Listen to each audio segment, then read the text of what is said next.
think twice, Charlie. There we go.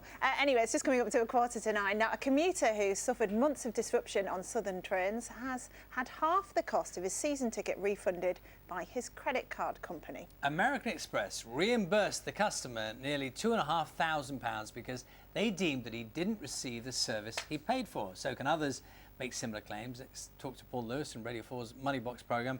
Paul, very good morning to you. There haven't been many good news stories for commuters lately. This potentially is one of them. Explain. Well, it certainly could be. I mean, this gentleman, we're calling him Sean, that's not his real name, he wanted to be anonymous, but he was a commuter from Brighton to London. It cost him £4,800 a year for the privilege.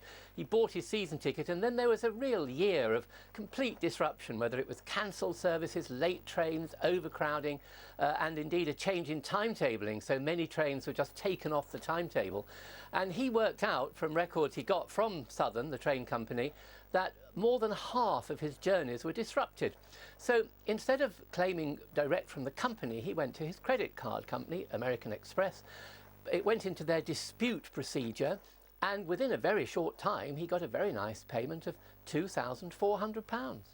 So, anyone who's been caught up in any of these will now be thinking, do you know what, I'll do that.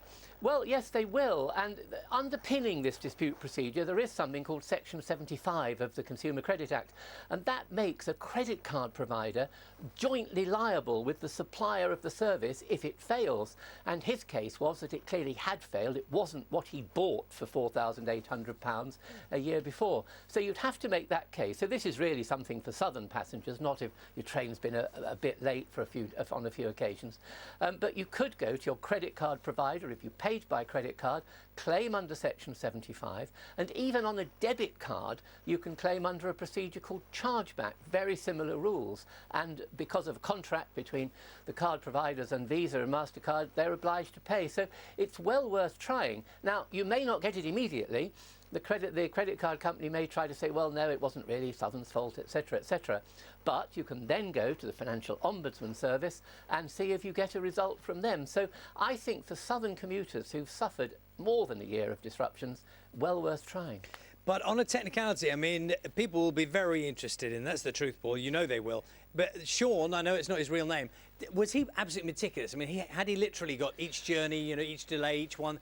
You know, if you write in and say, do you know what, I've been caught up a few times and it's been a bit rubbish, you're going to have a much more detailed plan, aren't you?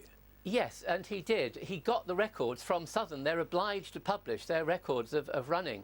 And he got them from Southern. I'm not sure if they're on the website or if he had to apply for them. But he got those records and he put his case quite briefly, really, to American Express, explained about the cancellations. And, of course, crucially, the timetable operations, because it wasn't just trains that were delayed. Some trains just disappeared from the timetable. So you couldn't claim for those under the normal delay procedures. But so he put in a reasonable case, but it was only, I've seen it, you know, half a side of paper, but he had the records behind it. But you can get those from the railway company. So yes, it takes a little bit of work, many of these things do, but I think in his case, half his season ticket money, as you said, nearly £2,500 is well worth having. Well, it's not bad, is it?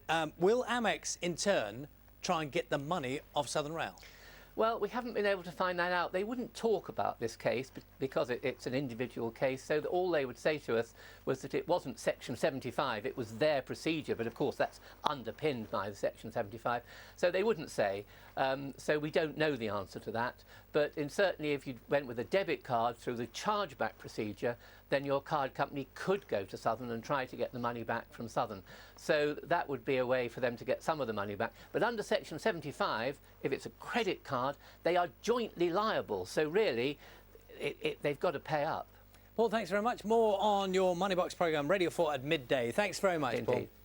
Good to know. Now,